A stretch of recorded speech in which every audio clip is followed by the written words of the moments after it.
Selamat malam, salam sejahtera. Terima kasih karena bersama dengan saya di Nazilin Unity Channel. Ini satu keputusan yang paling menggemparkan Anwar Ibrahim, Zahid Hamidi, dan pastinya Muhyiddin Yassin.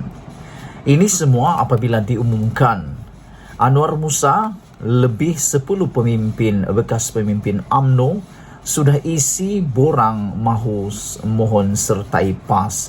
Itu dinyatakan oleh Taqiyuddin Hasan. Sebelum kita teruskan ulasan malam ini, bagi yang kali pertama nak mengikuti ulasan ini, jangan lupa tekan butang subscribe dan berikan komen Anda. Saudara-saudara sekalian, ada yang bertanya, netizen bertanya di dalam roman komen untuk persoalan Anwar Musa dan lebih 10 bekas pemimpin UMNO sertai PAS. Persoalan pertama mereka ialah sejauh mana Anwar Musa dan 10 bekas pemimpin UMNO ini akan mampu menghangatkan ataupun menjadikan UMNO lebih berbisa lagi.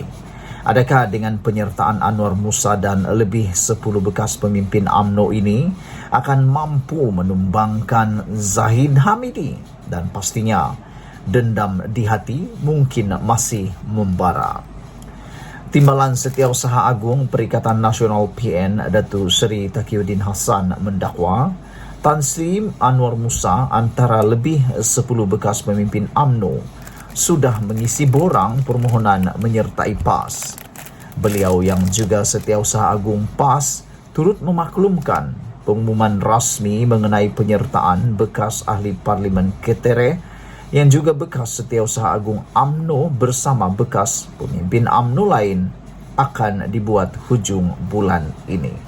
Jadi kalau ada walaun-walaun yang cuba mentrol, kononnya ada pemimpin-pemimpin daripada UMNO yang bergabung dengan Pakatan Harapan lupa tentang isu perdebatan, pergaduhan, pertempuran dan sebagainya dengan Pakatan Harapan, jangan dilupa bahawa dalam Perikatan Nasional turut sama terpalit.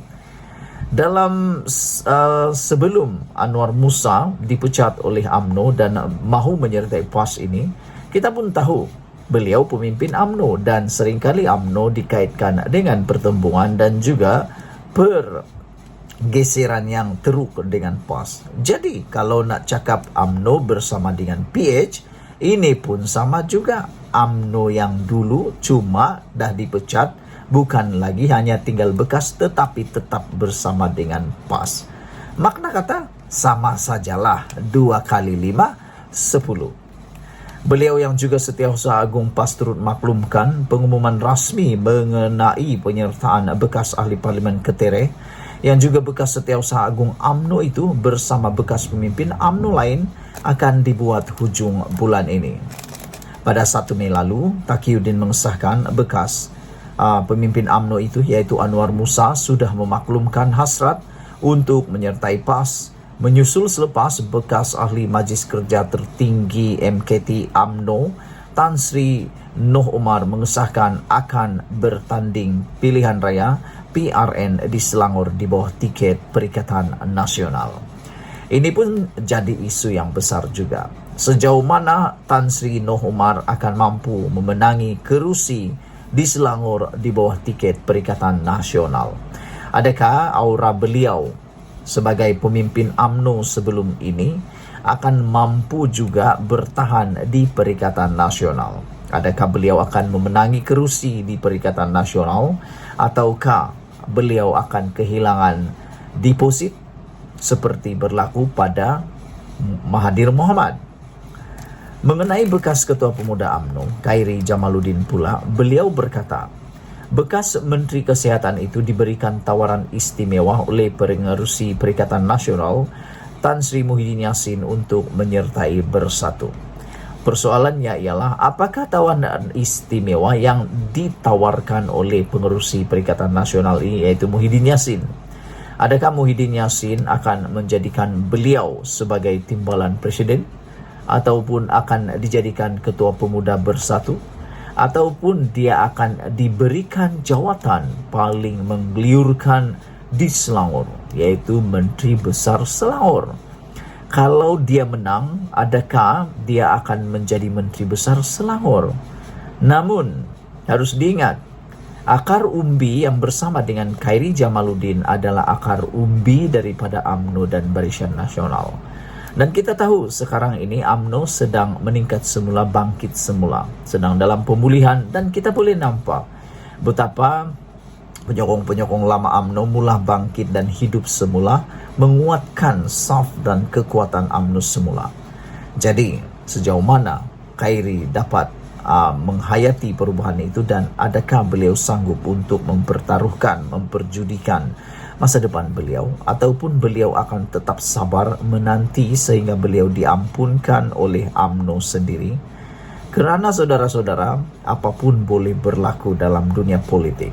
Mungkin saja dalam PRN nanti tiba-tiba Khairi akan diampunkan dan akan bertanding semula untuk menyertai parti UMNO, Barisan Nasional, dan seterusnya menjadi calon terbaik untuk dicalonkan sebagai menteri selepas ini.